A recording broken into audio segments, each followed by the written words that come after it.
selamat datang di kanal YouTube Komisi Pemilihan Umum Kabupaten Magelang dalam podcast Bincang Asyik. Saya Winda Trisnawati akan memandu jalannya podcast kali ini. Tapi kali ini saya tidak sendirian, saya ditemani oleh bintang tamu spesial yang juga merupakan anggota Komisi Pemilihan Umum Kabupaten Magelang, Divisi Perencanaan Data dan Informasi.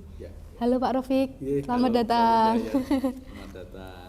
Mungkin bisa menyapa teman pemilih terlebih dahulu, Pak. Baik. Assalamualaikum warahmatullahi wabarakatuh. Waalaikumsalam. Teman pemilih, terima kasih sudah melihat channel kita. Kali ini kita akan berbincang-bincang tentang daftar pemilih tambahan. Ya, Nanti DPTB. Mbak Winda yang akan mengeksplor lebih banyak tentang itu. Silakan Mbak Winda dilanjut. Ya mulai ya Pak. Yang ingin saya tanyakan pertama, DPTB itu kepanjangan dari apa sih Pak? Lalu definisi dari DPTB itu sendiri apa? Oke, DPTB itu adalah daftar pemilih tambahan. Ya. Daftar pemilih tambahan. DP, TB. T-nya besar, Ya. tambah B kecil. B-nya kecil. DPTB. Nah, dia itu adalah daftar pemilih yang sebetulnya sudah terdaftar di DPT. Iya. Tapi karena suatu hal dia terkendala untuk menjangkau ke tempat di mana dia terdaftar awal itu.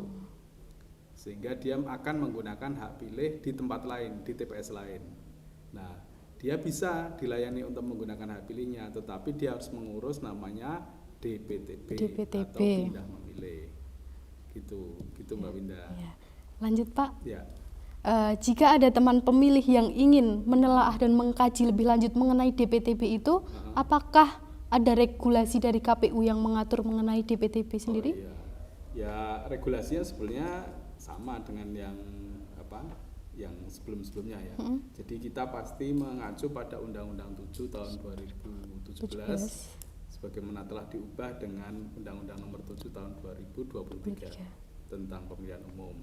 Kemudian setelah itu ada PKPU 7 tahun 2002, ada PKPU 7 tahun 2003, dan kemudian ada aturan yang secara teknis berkaitan dengan daftar pemilih tambahan ini adalah peraturan KPU nomor 7 tadi udah ya. Ya udah.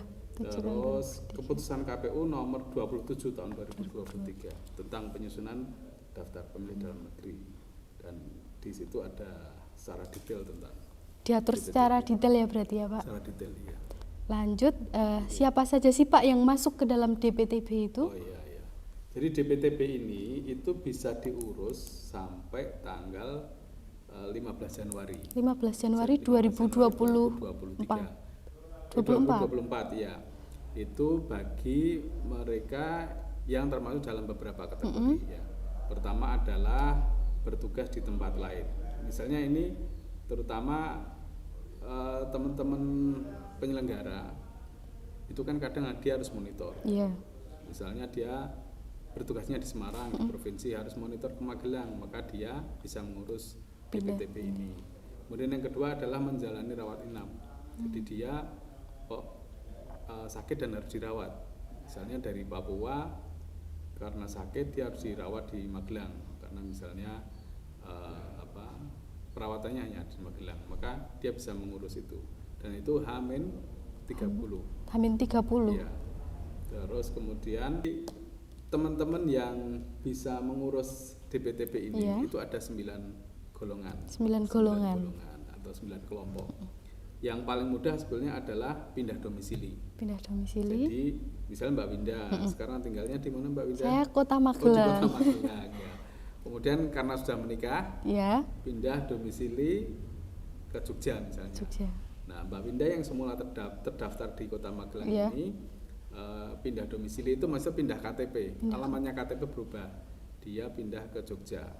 Nah, itu bisa diurus untuk mengurus DPTB tadi. Kemudian yang kedua adalah mereka yang bertugas di tempat lain. Jadi pas hari H ternyata dia mendapatkan tugas di tempat lain. Nah, dia bisa mengurus DPTB. Kemudian yang ketiga adalah menjalani rawat inap di rumah sakit. Nah, terus yang keempat adalah tertimpa bencana. Kemudian yang kelima adalah menjadi tahanan rutan. Atau menjadi tahanan terpidana lah gitu kan. Ya. Nah, Ini sampai 5 ya. Iya. Kemudian yang keenam adalah penyandang disabilitas yang dirawat di panti sosial atau panti rehabilitasi.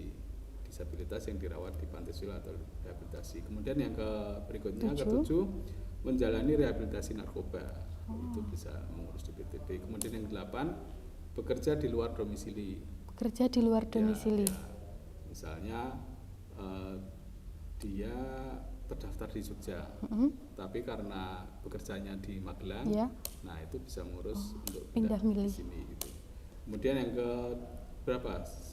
9 itu adalah menjalani tugas belajar atau menempuh pendidikan. Kemudian ini kan bagi yang sudah SLTA ya terutama, atau yang mahasiswa atau mondok, itu bisa untuk mengurus DPTB ini. Nah, DPTB ini tadi ada dua waktu yang disediakan. Dua waktu. Artinya ini bisa diurus sampai H-30. H-30 ya, dan yang secara umum bisa diurus sampai H-30. Kemudian 4 golongan itu maksimal bisa diurus sampai H-7. H-7. 4 golongan itu apa saja, Pak? 4 golongan itu adalah mereka yang bertugas di tempat lain, kemudian yang menjalani rawat inap atau pendampingnya dari rawat inap itu, kemudian tertimpa bencana, kemudian menjadi tahanan rutan atau lapas. Nah itu bisa sampai H-7 ya. Nah itu Mbak Winda golongan yang bisa mengurus DPTB. Nah, mengurusnya itu bisa di KPU Kabupaten, bisa di PPK, bisa di PPS. Ya. Di mana KPU Kabupaten, PPK dan di PPS. Sampai H-7 itu 4 golongan, khusus 4 golongan ya. Kemudian H-30 yang 5 golongan sisanya tadi itu. Itu jadi kira-kira itu golongan yang bisa mengurus, teman-teman pemilih yang bisa mengurus DPTB ini. Lanjut. Bagaimana sih Pak cara untuk mengurus pindah memilih ini, dan apa saja berkas yang harus disiapkan oleh teman-teman pemilih? Jadi dia pertama dia harus ngecek dulu, dicek DPT online. NIK-nya dimasukkan, jadi buka cek dptonline.kpu.go.id. Cek dptonline.kpu.go.id ya, nanti seperti yang ada di bawah itu ya. Kemudian dibuka, setelah dibuka nanti masukkan NIK-nya, kemudian cari. Nah setelah itu nanti akan ketahuan dia terdaftar di mana. Nanti ada datanya ya Pak? Ada. Nama Anda sudah terdaftar di TPS mana gitu. Terus NIK-nya, NKK-nya sudah terdaftar di TPS mana. Nah kalau sudah terdaftar seperti itu berarti bisa untuk mengurus pindah milih. Caranya gimana? Datang ke PPS atau ke PPK atau ke KPU. Baik di tempat tujuan dia akan pindah maupun di tempat asal. Itu bisa dilayani di situ. Dia harus membawa KTP atau KK. Berkasnya berarti cuma itu aja, KTP dan KK. Terus tambah satu lagi, bukti pendukung. Jadi 9 golongan tadi itu dibutuhkan buktinya. Kalau pindah domisili berarti ya KTP atau KK yang terbaru. Kalau menjalani belajar atau tugas belajar ya dia harus bawa surat keterangan dari kampusnya. Kalau bekerja di luar domisili berarti ya dia harus bawa keterangan dari perusahaannya atau dari lembaganya gitu Mbak Winda ya. Lanjut, setelah pindah memilih itu selesai diproses, pemilih itu akan menerima berkas apa Pak? Nanti dia akan dapat surat A pindah memilih. Jadi A pindah memilih itu nanti akan diproses melalui sistem informasi data pemilih, dicetak, kemudian ditandatangani oleh anggota KPU atau ketua atau anggota PPK atau ketua PPK. Nah setelah itu dokumen itu dibuat 2 rangkap, satu diberikan kepada pemilih, satu lagi disimpan di KPU atau PPK atau PPS. Nah setelah itu dia juga akan dapat nomor token. Nomor token itu dikirim melalui email. Nah nomor token ini nanti kalau dia ternyata sudah kelanjur ngurus pindah memilih, misalnya Mbak Winda tadi pindah memilih ke Jogja. Karena habis menikah ya. Pacarnya di mana sih Mbak Winda? Lanjut aja Pak. Anggap aja Jogja tadi ya Pak. Terus Nah dari Jogja ternyata kok diajak sama suaminya ini ke perusahaan suaminya, misalnya di Kalimantan gitu Yeah. ya. Nah berarti kan sudah pindah ke Jogja, ternyata nggak jadi Nggak milih di jadi milih Jogja, di Jogja, pindah ke Kalimantan. Kalimantan. Maka terhadap hal seperti ini nanti nomor token tadi digunakan untuk membatalkan yang pindah dari Magelang ke Jogjanya, kemudian diurus kembali nanti dari kota Magelang ke Kalimantan. Nah gitu, itu nomor tokennya. Jadi dia akan dapat dua, satu suratnya itu sendiri, pindah domisili, kemudian satu lagi adalah nomor token. Nah nomor token ini kalau misalnya tidak punya email ya bisa dibantu oleh petugas, nanti disimpankan petugas sehingga dia bisa dikasih tahu. Dan jangan lupa sertakan nomor WA ketika ngisi, karena di situ ada nomor WA yang bisa dihubungi. Nah ini kaitannya nanti dengan komunikasi seperti itu. Gitu Mbak Winda. Tapi token itu nanti yang bisa akses itu? Nah itu harus di KPU. Oh, harus di KPU. Baik KPU di KPU dia mengurus, atau di KPU tujuan juga bisa. Ya. Bisa dibantu. Terakhir ya Pak ya. Ini kan masih banyak tuh di luaran sana tuh yang masih bingung membedakan antara DPTB dan DPK. Apa sih Pak perbedaannya dari DPTB dan DPK itu sendiri? Kalau DPK, nah DPTB kan jelas ya, orang yang sudah terdaftar di DPT, tetapi karena suatu hal dia tidak bisa menggunakan hak pilih di tempat dia terdaftar, maka dia mengurus pindah memilih dan disebut dengan pemilih DPTB. Kalau DPK itu orang yang belum terdaftar. Belum terdaftar. Misalnya ini adalah kalau kita bilang misalnya kerantil gitu ya, kerantil. Jadi ketinggalan. Jadi ketinggalannya macam-macam sebetulnya Mbak. Misalnya dia adalah belum punya dokumen kependudukan, atau dokumen kependudukannya dicek ternyata nggak valid, sehingga dia belum terdaftar kemarin karena dia belum mengurus dokumen kependudukannya. Nah setelah dia dapat, baru kemudian dia bisa untuk menggunakan hak pilih. Nah tetapi karena coklit dan penyusunan daftar pemilihnya udah lewat, maka dia nggak masuk ke DPT itu. Jadi dia nanti bisa masuk namanya ke daftar pemilih khusus DPK, daftar pemilih khusus mereka yang kerantil. Kemudian yang kedua adalah orang yang pada saat penyusunan DPT tadi itu dia pindah misalnya dari mana lah, dari Temanggung ke Magelang.